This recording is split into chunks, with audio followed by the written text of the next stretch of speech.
ક્યારે તમે વિચાર્યું છે જે ઇવોલ્યુશન થિયરી માટે આખી દુનિયા ચાર્લ્સ ડાર્વિનને ઓળખે છે, શું એ ખરેખર નવી શોધ હતી કે પછી જે જ્ઞાન વિજ્ઞાને 19મી સદીમાં લખ્યું એ આપણા ઋષિ મુનિઓએ હજારો વર્ષ પહેલા જ સમજી લીધું હતું?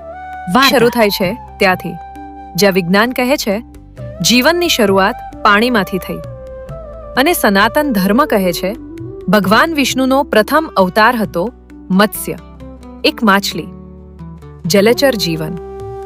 બિલકુલ એ જ અવસ્થા જ્યાં ધરતી પર પહેલીવાર જીવન શ્વાસ લેતું બન્યું. સમય આગળ વધ્યો, જીવને પાણીમાંથી બહાર આવવાની હિંમત કરી અને ત્યારે પ્રગટ થયા કુર્મ અવતાર, કચ્છપ, જે પાણી અને જમીન બંને પર જીવી શકે. ઇવોલ્યુશનનો આગળનો મોટો પગથિયો. પછી ધરતી પર જીવન સંપૂર્ણ રીતે ફેલાવા લાગ્યું.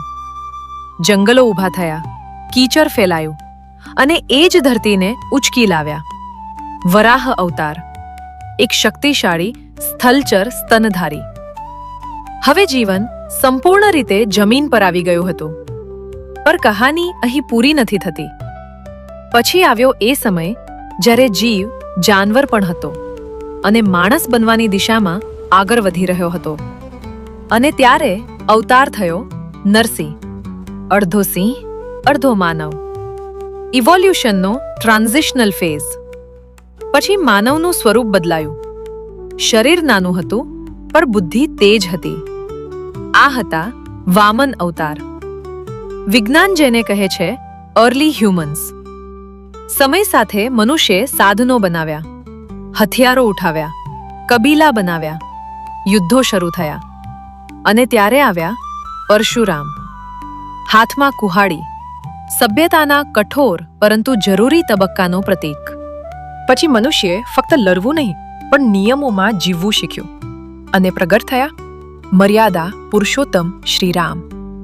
એક આદર્શ રાજા, એક આદર્શ સમાજ, સોશિયલ ઇવોલ્યુશનની મજબૂત પાયાની સ્થાપના અને અંતમાં એ અવસ્થા જ્યાં માનવ ફક્ત શક્તિશાળી નહીં પણ બુદ્ધિશાળી, વ્યૂહાત્મક, કરુણામય અને જાગૃત બન્યો.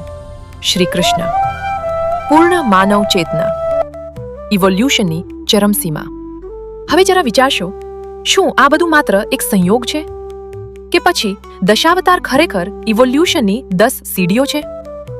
શું આપણા પૂર્વજો સમયથી આગળ વિચારી રહ્યા હતા કે પછી સનાતન ધર્મ જ એ મહાવિજ્ઞાન છે જેને દુનિયા આજે ધીમે ધીમે સમજવા લાગી છે?